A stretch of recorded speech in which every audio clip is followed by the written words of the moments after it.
Hello, everyone, and welcome back. I'm Miles, your host and representative from Back to Your Roots Herbs. Today, we are walking into the thick of the rainforest, metaphorically speaking, to talk about a subject that is sitting right at the intersection of desperation and hope.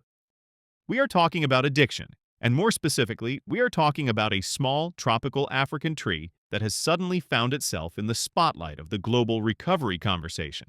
It's called Voacanga africana. If you have been looking into natural pathways for breaking dependency, whether that's opioids, stimulants, or alcohol, you have likely heard whispers about iboga or ibogaine. It's the famous addiction interrupter. But with that fame has come scarcity. Iboga is endangered, it is hard to find, and it is expensive. So, naturally, the world went looking for an alternative. And they found Voacanga. But here is where we have to pause. Because the story you read on internet forums, or the sales pitch you see from gray market vendors, is often very different from the chemical reality. Is this plant a miracle cure, or is it a dangerous gamble? Today, I'm going to lay out exactly what Voacanga africana is, how it actually works in the brain, and most importantly, why treating it exactly like Iboga could be a massive mistake. We're going to look at the science, the folklore, and the future of this plant. Let's start with the basics. What is this tree? Voacanga africana is a resilient shrub, sometimes a small tree that grows all across the tropical belt of West Africa. We're talking Ghana, Cameroon, Nigeria. Unlike its cousin, Tabernanthe iboga, which is really picky and mostly grows in the understories of Gabon, Voacanga is abundant. It's everywhere. For a long time, the Western world ignored it. But in the last few years, it has become the industrial cornerstone for a new wave of addiction medicine. Why? Because it contains a compound called vocangin. Now, keep that name in your head, vocangine. It sounds like ibogaine, and chemically it's very close. It's like a structural cousin.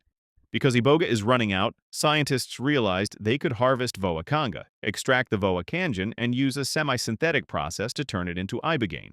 That is the miracle. It means we can have a sustainable supply of life-saving addiction medicine without destroying the iboga species. But, and this is a big but, that has led to a lot of confusion. People assume that because Voacanga can be turned into medicine in a lab, that you can just go grab a handful of seeds, eat them, and get the same effect. That assumption is where things get risky. To understand why, we have to look at how this plant was actually used traditionally. If you look at the history books or the ethnobotanical surveys from West Africa, you notice something interesting. Treating addiction wasn't really on the list. In West Africa, this plant was a workhorse for physical ailments. They used it for malaria. They used it for sores or parasites. In places like Nigeria and Cameroon, hunters would chew the root bark as a stimulant. It helped them stay awake and endure long treks in the bush. That makes sense, right? It affects the central nervous system. But there is one specific piece of folklore that I find fascinating, and it comes from the islands of São Tomé e Príncipe. There, the healers call the plant Katamanjinga. They didn't use it to trip or to see visions. They used it to treat madness. They used it for mental disorders and to decrease inflammation. This is incredible because modern science went back and looked at this Katamanjinga tradition. Researchers at the Salk Institute found that extracts from the plant actually have neuroprotective properties. They protect cells from the kind of damage we see in Alzheimer's or stroke. Think about what addiction does to the brain. It causes inflammation. It damages the neural pathways. The fact that traditional healers use this plant to soothe mental instability aligns perfectly with what we now know about its ability to protect brain cells. It's not just about stopping withdrawal, it's about repairing the hardware. However, there is a myth we need to bust right now. If you go online, you will see people claiming that Voacanga is an ancient ceremonial psychedelic, just like iboga, that it was used for big spiritual initiations. The evidence just isn't there. That rumor started on the internet around the early 2000s, when researchers actually went into the field and asked the local communities in Ghana if they used it for ceremonies. The locals were confused. They looked at the researchers with incredulity. They didn't use it to trip. They used it as medicine, or to keep hunters awake. The psychedelic reputation is a modern invention, mostly created by vendors trying to sell seeds to people who couldn't get their hands on iboga. So, let's get into the nitty-gritty. You are listening to this because you, or someone you love, is struggling with dependency. Maybe it's opioids, maybe it's alcohol. You want to know if this plant can help stop the craving. The short answer is yes, the potential is there, but the long answer is it's complicated. The magic ingredient in iboga is ibogaine. Ibogaine is famous because it resets the brain's dopamine reward pathways. It's like hitting Control-Alt-Delete on addiction. Here is the kicker. Voacanga africana contains almost no ibogaine, trace amounts, sometimes none at all. Instead, it contains that cousin molecule I mentioned, vocangine. Now, does voacangine work for addiction? Science says yes, it has potential. It works on the same systems. It affects the dopamine transporters. It affects the glutamate receptors. It helps turn down the noise of withdrawal. You know that physical crawling sensation? The thermal dysregulation where you're hot and cold at the same time? Voacangine interacts with the receptors that control pain and temperature. Theoretically, it should help. But here is the problem of potency. There was a study done on rat brains, specifically looking at the parabrachial nucleus. That's a part of the brainstem that deals with visceral distress, the bad physical feelings of withdrawal. They compared ibogaine against a voacanga extract. Both of them worked. Both of them calmed down the overactive neurons, but ibogaine was powerful. The voacanga extract, it was 100 times less potent. 100 times. So, if you are sitting there doing the math, you might think, okay, Miles, so I just need to take more, right? I'll just take a bigger dose of the voacanga to match the ibogaine. Please do not do that. That is the trap. This brings us to the safety warning, and this is the most important part of this discussion. The reason you cannot simply take more voacanga is because it is a cocktail of chemicals, and some of them are toxic. While you are trying to get enough voacangine to stop the withdrawals, you are also ingesting a massive amount of another chemical called voacamine. Voacamine is a dimer. That means it's two molecules fused together. And voacamine is hard on the heart. It causes cardiac depression. It weakens the force of the heart's contraction. It can drop your blood pressure dangerously low. But it gets scarier. Let's talk about the electrical system of your heart. You might have heard that ibogaine has risks. It can prolong the QT interval, which is a fancy way of saying it slows down the electrical recharge of the heartbeats. If that gap gets too long, your heart can go into a fatal rhythm. Well, it turns out that voacangine, the good stuff in voacanga, is actually a more potent heart blocker than ibogaine itself. So, look at the situation. You have a compound that is 100 times weaker in the brain for fixing addiction, but per molecule, it is stronger at disrupting your heart rhythm. That is a terrible ratio.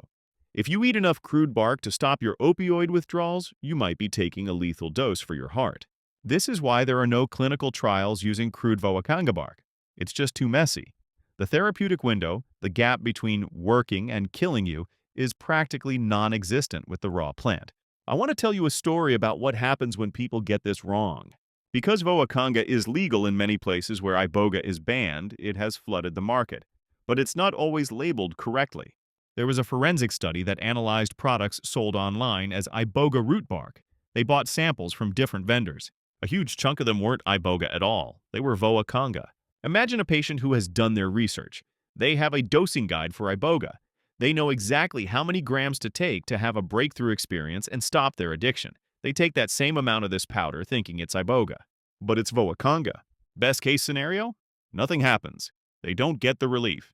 They go into withdrawal and they relapse. Worst case scenario? They get that heavy toxicity. Reports from people who take large doses of voacanga don't describe a spiritual dreamlike journey. They describe delirium. They describe purging, severe vomiting, and diarrhea that lasts for hours.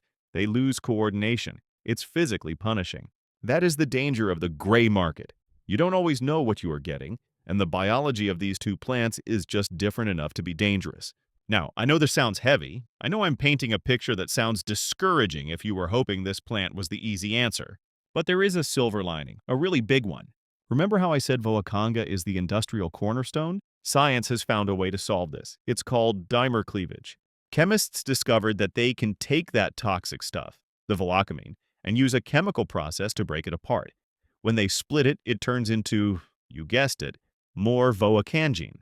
This process doubles the yield. It turns the trash into treasure. Once they have purified voacangine, they can put it through a semi-synthetic process to turn it into pure pharmaceutical-grade ibogaine. This is the future. This is what is happening right now in clinical trials in places like Spain and Brazil. They are using ibogaine that was made from voacanga. Why is this better? First, it's sustainable. We stop poaching the wild iboga trees in Gabon. We can farm voacanga, harvest the bark without killing the tree, and have an endless supply. Second, it's clean. When you make ibogaine this way, you remove the heart-stopping toxins found in the raw voacanga bark.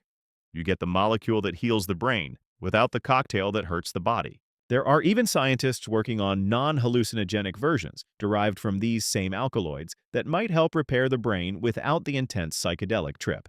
So, what does this mean for you, sitting at home, looking for answers? It means that Voacanga africana is a plant you should respect but perhaps not consume in its raw form if you're trying to treat a serious dependency. The risk-to-reward ratio just isn't in your favor. If you see iboga for sale at a price that seems too good to be true, be skeptical. It might be Voacanga. The hope lies in the professional medical application of this plant. The psychedelic renaissance isn't just about tripping, it's about rigorous chemistry making these ancient medicines safe and accessible. Voacanga is a bridge. It's a bridge between the traditional knowledge of Africa and the modern clinic. It's a bridge from a world where ibogaine is scarce to a world where it is available to everyone who needs it. But bridges are meant to be crossed carefully. If you are struggling, keep your eye on the research coming out of these new trials. The medication that might save your life one day will likely start its journey in the bark of the Voacanga tree, but it needs to go through the lab before it gets to you. We are living in a time of rapid change in addiction medicine. Nature has provided the keys, and science is finally learning how to turn them. I hope this cleared up the confusion surrounding this powerful, complex plant. It's not just a substitute, it's a unique entity with its own rules. To learn more, please visit us at backtoyourrootsherbs.com. The direct link for information on Voacanga africana for addiction is in the description below. Stay safe, stay informed, and trust the process. I'll see you next time.